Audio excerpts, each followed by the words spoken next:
I'm Andrew Budd. For 11 years now, I've been the global chair of the MEF, and I'm now in my 20th year on the board. But today I'm talking in my capacity as founder and CEO of London-based iProov. So at iProov, our business is the creation of trust in the online ecosystem. We contribute by authenticating remote users online in a way that is very, very simple to use, but also highly secure. We use facial verification, and because of its simplicity, and we're the world leaders in assuring the genuine presence of a user to make sure that it's a real person and not an artifact or a recording. So for a long time in the world of face verification, the thought was that the real challenge was face recognition, making sure that the person looked like who they were supposed to look like. Well, thanks to advances in technology, that has now become a solved problem. There are hundreds of companies worldwide with great technologies for face matching, and it's solved. The problem of assuring genuine presence, that is the person that I'm recognizing real, is a much harder problem to solve. It's constrained by the fact that handsets and computers worldwide have only a small number of tools for assessing and measuring the world, the subject that they're looking at, and you've got to make do with what's on handsets. People say to us, oh, this is a very fast-moving world. It isn't a very fast-moving world because the rate at which handset sensor technology is changing is very, very, very, very slow. And with the limits that there are, it's a really hard problem to solve, and actually no one else apart from iProov has properly solved it.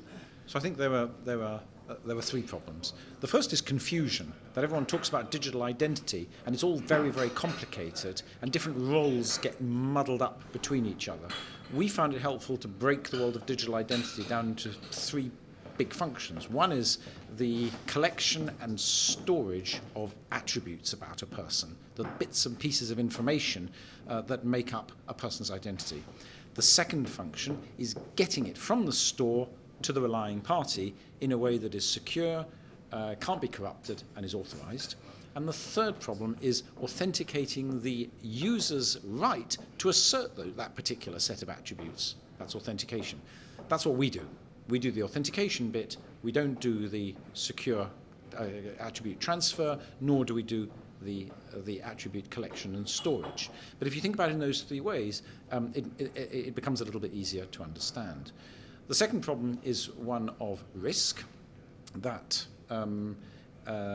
identity is about supporting transactions which have risk in them, and the transmission of risk, the division of risk, and the monetization of risk in the identity ecosystem is actually a huge challenge today.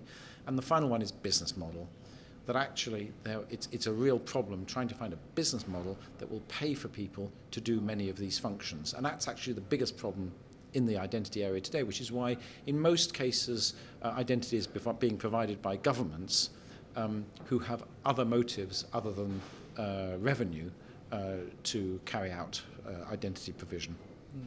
So it's a fascinating political and social issue, because you do have this dichotomy. On the one hand, people worry about governments having your attributes. In reality, they've got it already. Every time they issue you with a passport, they are actually basing that upon things that they know about you because you were registered in the Register of Birth, Marriages and Deaths. When they issue you with a driving license, they need to know these things about you. So in some cases, the idea of centralized data, of centralized identity systems run by governments is terribly obvious. And also because governments will have to do this in order to provide access to government services like social security or health or tax, for example. Now, there are architectures. The British government has experimented with one in which they face both ways, but they've not yet proven themselves completely in the market. So I think a lot of countries and a lot of use cases are going to rely upon big public databases. But at the same time, there is a strong political resistance to this in many countries. So the idea of what's so-called self-sovereign identity, where I actually control uniquely my store of attributes, and I then authorize access to those attributes, to that identity, according to my wishes. That's a very there's a strong political technical movement around there, and there are some big players now beginning to arise who are going to support that model. And what will be interesting to see is whether the business models around that work or not. Our business is the assurance of the genuine presence of an individual, and that's about security and it's about trust.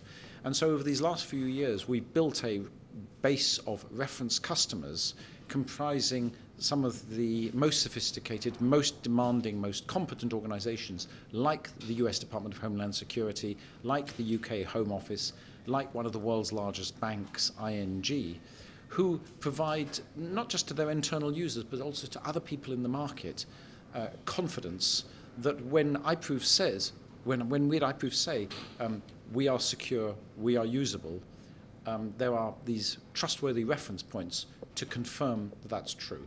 We've also invested time and effort in getting independent third parties like the National Physical Laboratory, NPL, to audit our performance and confirm that we are, as they said, state of the art. So we've got to the stage now where we are possibly the world's largest provider of strongly secured, genuinely present face verification. It's a matter of public record that the Home Office's process for providing a settled status to EU citizens in the United Kingdom has now been used by 750,000 people in the last few months. In the first weekend of its public launch, over 50,000 people used it. iProov is built into the app that those citizens use. That gives us scale and a credibility to iProov that very few of our global competitors can match. We're present in the United States, we're present in the continent of Africa, we're doing business in the Far East, so we're rapidly becoming a global provider of a unique service which the online ecosystem absolutely needs today, tomorrow, and into the future.